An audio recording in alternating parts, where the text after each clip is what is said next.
वेदमूर्ति जी, ये तो सातिर विरोध है आदमी ना। है, बहुत सातिर और धूर्त आदमी है। अच्छा धूर्तता भरी हुई ठीक है। है उपमन्यु जी, एक सेकंड बोलिएगा। ये बोलिए। पूर्णिमा जी जो उनको सनातनी बता रहे हैं उनके लिए मेरी ये है, हमारे यहाँ भगवा चोला कब नहीं, धारण वेदमूर्ति किया जी वो जाता स्वयं को बहुत बड़ा सनातनी बता रहे, मैं वही कह रही हूँ। है? सुनिए सुनिए हाँ। पूर्णिमा जी, हमारे यहाँ 12 साल की कठोर तपस्या करने के बाद ये भगवा धारण किया जाता है। संन्यास दीक्षा लेने के बाद मुंडन संस्कार होता है, गुरु मंत्र दिया जाता है, पिंडदान किया जाता है, तब जाकर के वह भगवा धारण करते हैं। ये गुंडा मवाली, ये जो है छद्म वेशधारी, ये जो है जिसके ऊपर सैकड़ों मुकदमा दर्ज है, जिसने कई हत्याएं किया हो, जिसने कई जमीन कब्जा किया हो, जिसके ऊपर इतने मुकदमे दर्ज हो, वो व्यक्ति को आप सनातनी बता रहे हैं। वो व्यक्ति को जिसने हमारे भगवान राम का अपमान किया, वो व्यक्ति को जिसका कोई लेना देना नहीं है चंदा चोरी से, साधु संतों को, उसको दिखाने का प्रयास किया गया संसद भवन के अंदर। देश नहीं पूरे विश्व में जो है कलंकित हो रहा है हिंदू समाज और साधु संत समाज। ये किसने किया? ये दुराचारी अत्याचारी, ये गुंडा है, ये मवाली है, ये बहुत बड़ा अपराधी है। इसके ऊपर कठोर कार्रवाई होनी चाहिए और ये कहीं से सनातनी नहीं है। ये बार बार माफ नहीं होगी, माफी नहीं होगी, कठोर कार्रवाई नहीं कठोर कार्रवाई होनी चाहिए, माफी नहीं। उमेश जी ठीक है, उमेश योगी जी, कठोर कार्रवाई नहीं होनी मैं चाहिए। समझता हूँ जो भारत की परंपरा है, जो संवैधानिक परंपरा है, उसको उसके आधार पर, भारत के संविधान के आधार पर इनकी सदस्यता निश्चित रूप से हम मांग करते हैं कि समाप्त होनी चाहिए। और यह जो है उमेश योगी जी, आज तक क्या ऐसा कुछ हुआ है क्या? एक बात को मैं स्पष्ट कर देना चाहता हूँ कि हमेशा जो भी राजतंत्र में बैठे हुए लोग हैं, सदैव हर एक कदम रखने से पहले उनको ब्राह्मणों से पूछना चाहिए, उनको ब्राह्मणों से दीक्षित होना चाहिए। और जब ऐसा हुआ करता था तब हमारा भारत अखंड भारत हुआ करता था। लेकिन ये जो कृत्य हुआ है इसमें ब्राह्मण से पूछा नहीं गया, ना आचार्यों से पूछा गया। और रही बात की, चाहे मैं ये भी कहना चाहता हूँ, मैं ये भी कहना चाहता हूँ कि हमारे सरकार में भी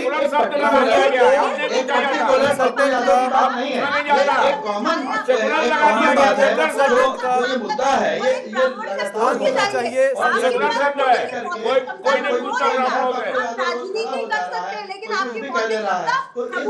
जी क्या ही कर सकता हूँ मैं सीधा साधा ब्राह्मण, राजनीति तो मुझे नहीं समझ आती।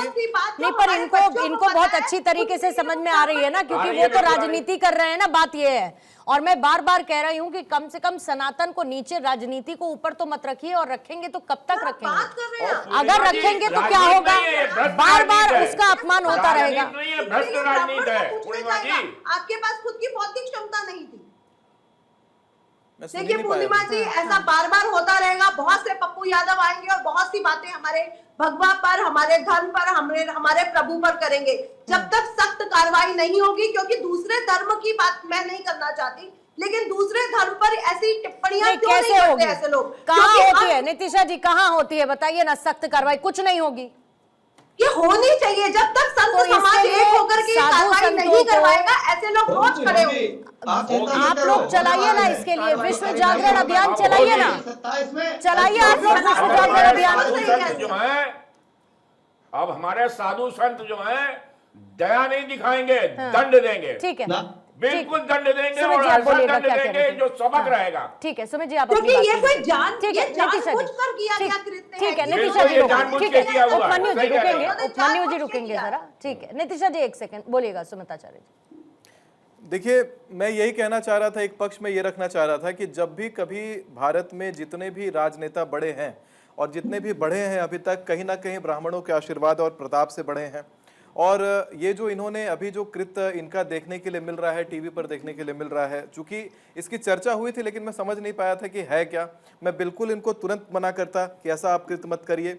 मुझे स्पष्टता नहीं थी इस बातों की, क्योंकि अब मुझे तो समझ नहीं आ रहा भगवान बात श्री कैसे कर राम रहे हो? का आप अपमान इसे हुआ मैं है। बात ऐसी कर रहा हूँ कि मैं बात ऐसी कर रहा हूँ, मैं बात ऐसी कर रहा हूँ नीतिशा जी, मैं बात ऐसी कर रहा हूँ नीतिशा जी, सुमित जी को नीतिशा जी नीतिशा जी मैं को बात जरा ऐसी एक कर बार रहा स्क्रीन पर हूँ, रखेंगे। मैंने बात ठीक है। स्पष्ट भी शुरू में करी है हाँ, कि मुझे दोनों की हमें किसी पार्टी से विशेष लेना देना नहीं है। पार्टी हमारे में अध्यक्ष ही खराब है। मनु जी, हमारे मुझे सुनने दीजिए, भाजपा से एक भी सेकंड वरिष्ठ सर। वरिष्ठ नेता हमसे मिलते हैं, पप्पू यादव जी भी मेरे से मिलते हैं, कांग्रेस से भी मिलते हैं, आम आदमी पार्टी से भी मिलते हैं, वो जो भी किसी है। से मिले अब या ना मिले उनकी अब बौद्धिक जिनको जो पर्सनली मेरे से गाइडेंस ले रहे अपनी हैं, राजनीति के लिए वो दलित को चित्रित कर रहे हैं, तो उनकी बौद्धिक क्षमता की बात हो रही है। वो चाहे किसी ब्राह्मण से मिले या ना मिले, मतलब वो कितने हीन भावना से ग्रसित है और अपनी राजनीति को चमकाने के चक्कर में वो भगवान को भी आड़े ला रहे हैं।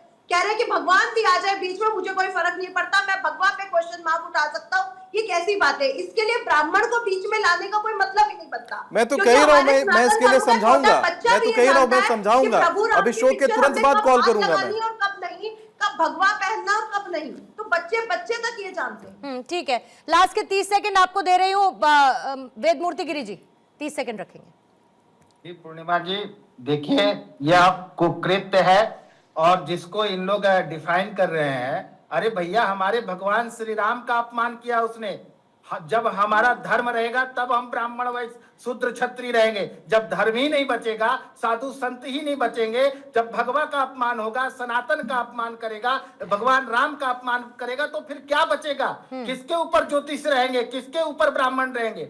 ये हमेशा देखिए पूर्णिमा जी, जो सनातन नहीं मिटा रावण की हुंकार से, जो सनातन नहीं मिटा कंस की ललकार से, वो सनातन क्या मिटेगा इस गद्दार पप्पू यादव के नौटंकी से? ठीक है, लेकिन उमेश गुरुजी योगी जी अपने 10 मंत्रों से सेकंड। मंत्रमुग्ध कर देते हैं। बिल्कुल वेद मूर्ति। हम ये कहना उमेश चाहते योगी। हैं कि अगर जो लोग अपने आप को सनातनी सिद्ध करना चाहते हैं या सनातन पर राजनीति करना चाहते हैं, तो अभी बहुत अच्छा अवसर है श्री कृष्ण जन्मभूमि का। सभी लोग आकर के मिल करके और कहें कि हम सनातनी हैं और हम सनातन की राजनीति करना चाहते हैं। श्री कृष्ण जन्मभूमि को मुक्त करके और भव्य मथुरा में भव्य भगवान श्री कृष्ण का मंदिर बनाते हैं, तो पूरा देश और पूरे विश्व के हिंदू जो है सनातन धर्म के लोग और जो है भगवान कृष्ण को मानने वाले, जो सनातन धर्म के नहीं है पूरे विश्व संसार में है, वो सभी लोग जो है जय जयकार करेंगे ऐसे लोगों की और ऐसे लोगों के साथ चलेंगे। परंतु केवल भगवान को अपमानित करना, साधु संतों को अपमानित करना और ऐसी राजनीति करने वालों के लिए अब कोई विशेष स्थान नहीं रहने वाला है। हम सब लोग उसका विरोध करें।